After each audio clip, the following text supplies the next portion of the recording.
আলহামদুলিল্লাহ, মার খেয়ে সোজা হয়েছি, আল্লাহ ওই লাঠি ভেঙে দিয়েছেন।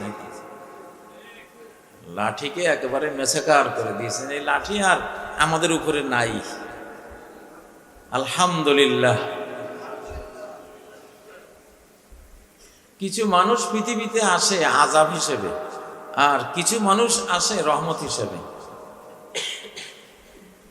وَلَقَدْ نَجَّيْنَا بَنِي إِسْرَائِيلَ مِنَ الْعَذَابِ الْمُهِينِ। আমি মুসা আলাইহিস সালামের জাতি বনি ইসরাইলকে বড় লাঞ্ছনা করে একটা আযাব থেকে বাঁচিয়েছি। আস্ত একটা আযাব, পানিশমেন্ট, টর্মেন্ট, সেই সাজা, শাস্তি, আযাব থেকে বাঁচিয়েছি। আযাবটা কি? মিন ফিরআউন। সে আযাবটা হলো ফেরাউন নিজে। সে আযাবটা কি? আল্লাহ বলছেন যে আমি যে আযাব মুসা আলাইহিস সালামের জাতিকে ভুগিয়েছি, সেই আযাবটার নাম কি? সাইক্লোন না, ভূমিকম্প না, টর্নেডো না, মহামারী না, সে আযাবের নাম মিন ফিরআউন। ফেরাউন নিজে আযাব। আযাব ভোগা হয়েছে আপনাদের কি? নাকি এখনো বুঝেন না? যেটা গেছে ওটা কি ছিল? আযাব। এটার একটা আলামত হলো ফেরাউন যেভাবে বিদায় হয়েছিল, এই ফ্যাসিবাদীও সেইভাবে বিদায় হয়েছে। এখন প্রশ্ন হলো ফেরাউন কিভাবে বিদায় হয়েছে? ফাওরাকনাহু ওয়া মান মাআহু জামিআ। একেবারে সদল বলে সবগুলোরে আমি ডুবাইয়া শেষ করে দিয়েছি। সদল বলে গেছে। এখন বাংলাদেশ থেকে যেটা গেছে এটা কি একলা গেছে না সদল বলে? এটা সদল বলেই গেছে। এই জন্য লক্ষণে বোঝা যায় যে এটা একটা আযাব ছিল। এই আযাবটা ফেরাউন টাইপের আযাব ছিল। কি টাইপের আযাব? ফেরাউন টাইপের আযাব। এখন আমরা মুক্তি পেয়েছি। এখন কি আবার গরুর বাছুর পূজা শুরু করবেন নাকি? হ্যাঁ, ইতিহাস কিন্তু আছে। মাত্র ফেরাউন থেকে আল্লাহ বাঁচালেন। রাস্তা দিয়ে যেতে দেখে যে কিছু লোকেরা একটা মূর্তি পূজা করায়। মুসা, আমাদের জন্য একটা মূর্তি দেন না, আমরা একটু একটা আকার সাকারওয়ালা দেখলে একটু ভালো লাগে, একটু দেন না। মুসা আলাইহিস সালাম বলে, আরে এইটার কারণে তো ফেরাউন মরল, আলে ফেরাউন মরল। আর তোরা আল্লাহর তাওহীদবাদী বলেই তো তোদেরকে আযাব দিল। তোরা সেই শিরিক আবার সেই বর্ষিস যে শিরিকের কারণে একটু আগে আল্লাহ তাআলা ফেরাউন, আলে ফেরাউনকে ডুবিয়ে দিল। এইবার যদি কেউ তন্ত্রমন্ত্র চান আল্লাহরে বাদ দিয়া, ভাই কপালে যে কি পরিমাণ দুর্ভোগ আসবে আল্লাহ ছাড়া কেউ জানে না। হ্যাঁ, এখন গণতন্ত্র নাই, গণিতন্ত্র। এখন কি তন্ত্র? গণতন্ত্রের দিন শেষ, গণিতন্ত্রের বাংলাদেশ। আরে ভাই বুঝেন না বুঝেন কোন, আমি পরে বুঝাইতেছি। গণতন্ত্রের দিন শেষ, গণিতন্ত্রের। এইবার আসেন গণিতন্ত্র কি? আল্লাহু হুয়াল গনিয়ুল হামিদ। গনি এমন একটা মহা সুন্দর নাম, রব্বুল আলামিন। যে 99 নাম আমরা মুখস্থ করলে ডাইরেক্ট জান্নাত, যে 99 নাম আমরা বুঝলে ডাইরেক্ট জান্নাত, সেই 99 নামের একটা নাম গনি। তো গণিতন্ত্র মানে এমন এক তন্ত্র, এমন এক বিধিবিধান যেটা ডাইরেক্ট সকল বিত্ত বৈভব সম্পত্তির যিনি মালিক, যিনি অমুখাপেক্ষী, তিনি কারো মুখাপেক্ষী নন, সকলেই তার মুখাপেক্ষী। এবার আমরা তার তন্ত্র চাই। এটারে কয় গণিতন্ত্র। কি তন্ত্র? মানে গণ আর গণি একটু বুঝতে সুবিধা হবে, এই জন্য এইভাবে কইলাম আর কি। মানে আল্লাহর তন্ত্র নাকি? ও ভাইয়েরা, তো একটা নতুন শতাব্দী আপনারা পেয়েছেন, আপনাদের মতো এত বড় কপাল বহু বছর গেছে, শতাব্দী গেছে, এত বড় কপাল মুসলমানরা পায়নি, সৌভাগ্য পায়নি, আপনারা পেয়েছেন, আমরা পেয়েছি, আলহামদুলিল্লাহ। এখন বাংলাদেশকে আল্লাহ চুজ করেছেন, পছন্দ করেছেন। এই পছন্দের ধারা আল্লাহ তাআলা বহু আগে থেকে শুরু করেছেন।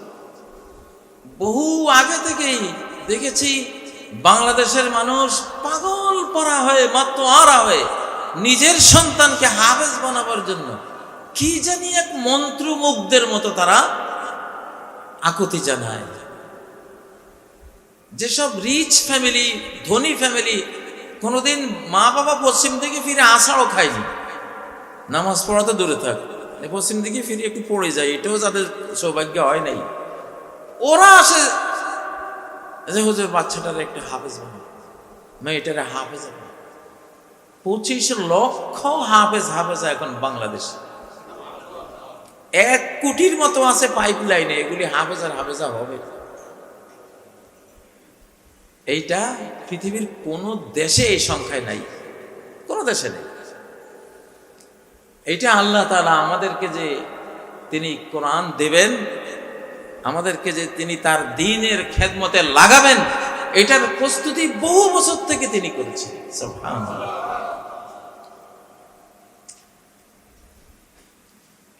প্রিয় ভাইয়েরা, এখন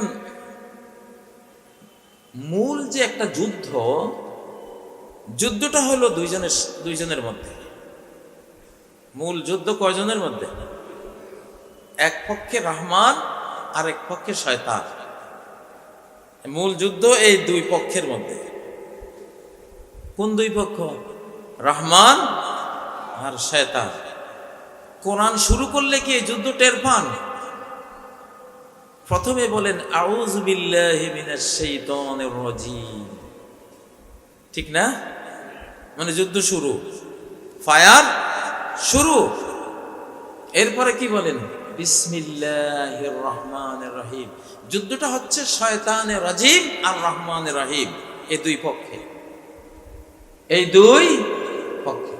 মূল লড়াই এই দুই পক্ষে। এখন আপনি যদি শয়তানের রাজিমের পক্ষ নেন, তাহলে খুবই দুর্বল একটা পক্ষ হলেন, কপাল পোড়া একটা পক্ষ হলেন, দুর্ভাগা হলেন, ঠিক না? আর রহমান রহিমের পক্ষ হলে আপনার সৌভাগ্য বিশাল, আপনার কপাল অনেক বড়, নাকি? এই যে এখন কাশ্মীরের পহেলগ্রামে একটা ঘটনা ঘটলো, এগুলি সব পরিকল্পিত, আমরা জানি, সব পরিকল্পিত। মুসলিমদেরকে মারার জন্য ইহুদিরা এবং ভারতীয় যে হিন্দুত্ববাদীরা এবং বিশ্বের মধ্যে কিছু জায়নবাদী বলে, এদেরকে জায়নিস্ট বলে, এরা টোটাল পৃথিবীর 99% ধন সম্পদের মালিক। মাত্র 13টি ফ্যামিলি পৃথিবীর 99% টাকা পয়সার মালিক। কত পার্সেন্ট? কয় ফ্যামিলি? মাত্র 13 ফ্যামিলি। রকচাইল্ড তার মধ্যে একটা, রকফেলার একটা। রকচাইল্ডে ইস্ট ইন্ডিয়া কোম্পানি দিয়ে আমাদেরকে 200 বছর শোষণ করেছে। ইস্ট ইন্ডিয়া কোম্পানির নাম শুনেছেন এমন কেউ আছেন? আছেন না? আপনারা ইস্ট ইন্ডিয়া কোম্পানি পর্যন্তই গেছেন। এই কোম্পানি কার ওইটা কিন্তু কোনোদিন আলোচনায় আসে নাই। সেই কোম্পানি হলো ওই 13 ফ্যামিলির, ইহুদিদের। গোটা বিশ্ব এখন ইহুদির হাতে, পৃথিবীটা চালায় ওরা। তারা চায় 50 কোটি মানুষ রেখে 750 কোটি মানুষ হত্যা করবে। কত কোটি? মাত্র 50 কোটি রাখবে, 750 কোটি হত্যা করবে। তাদের নিউ ওয়ার্ল্ড অর্ডারের বই প্রথম ধারা লেখা, প্রথম চ্যাপ্টারে লেখা, কন্ট্রোল হিউম্যানিটি আন্ডার 500 মিলিয়ন। গোটা মানব সংখ্যা, মানব জাতির সংখ্যা শুধু 500 মিলিয়ন। 500 মিলিয়ন মানে 50 কোটি। 50 কোটি রাখো, বাকি সব মেরে দাও। মোদি যে নাচতেছে ইহুদির প্ররোচনায় পড়ে, ভারতের নীতি হলো তোমরা সর্প হইয়া দংশন করো, ওজা হইয়া ঝাড়ো। একেবারে এটা, সর্প হইয়া দংশন করো, ওজা হইয়া ঝাড়ো। ওই ইহুদিরা এখন লাগিয়ে দিয়েছে, দেখছে যে এখানে 140 কোটি, ভারতে পাকিস্তানে 25 কোটি, বাংলাদেশে 40 কোটি, ইন্দোনেশিয়ায় 40 কোটি, চীনে 150 কোটি। এইটাই তো মানব খনি। এখানে একটা যুদ্ধ লাগাই দাও, 2-3 দিনে 300-400 কোটি মানুষ মরে যাবে। মূলত নাটকের মূল নেপথ্য কাহিনী হলো এটা। এই জন্য নবীজি এটাকে বলে গিয়েছেন মালহামা। মালহামা, মালহামা মানে কষাইয়ের দোকান। কষাইয়ের দোকানে কি হয়, যেটাই নিয়ে উট, গরু, ছাগল দুমা নিয়ে রামদা দিয়ে কেটে টুকরা টুকরা টুকরা করে আপনার পকেটে কিছু, ওর পকেটে, ওর প্যাকেটে কিছু, মানে সে এটাকে টুকরা টুকরা করে ছিন্ন বিচ্ছিন্ন করে দেয়। এটাকে বলে মালহামা। লাহমের দোকান, গোস্তের দোকান, কষাইয়ের দোকান। তো কিয়ামতের আগে যে যুদ্ধগুলি হবে, যারা করবে ওরা হলো কসাই, আর যুদ্ধগুলি করবে মানব দেহকে বোমার স্প্রিন্টারে টুকরা টুকরা, কসাইয়ের দোকানের টুকরার মতো করে আকাশে উড়াই দিবে। ফিলিস্তিনের শিশুদের গোস্তের টুকরা দেখছেন না কিভাবে আকাশে উড়ে, দেখেছেন? কাহিনী চলছে এটা। এটা পাকিস্তানকেও বুঝতে হবে, ইন্ডিয়াকেও বুঝতে হবে যে এই প্রথম বিশ্বযুদ্ধ লাগিয়েছে ওই 13 ফ্যামিলি ইহুদি। কেন লাগায়? তাদের জনসংখ্যা পৃথিবীতে মাত্র 1,40,00,000। 1,40,00,000 মাত্র। আমাদের বাংলাদেশের এক জেলাতেই আছে 2-3 কোটি। আর ওদের গোটা পৃথিবীতে জনসংখ্যা কত? 1,40,00,000। 1.5 কোটি পুরা না। এই জন্য হিংসায় জ্বলে পুড়ে ছাই ভস্য ওরা। যে হিন্দু 100 কোটি, মুসলমান 250 কোটি, খ্রিস্টান 250 কোটি,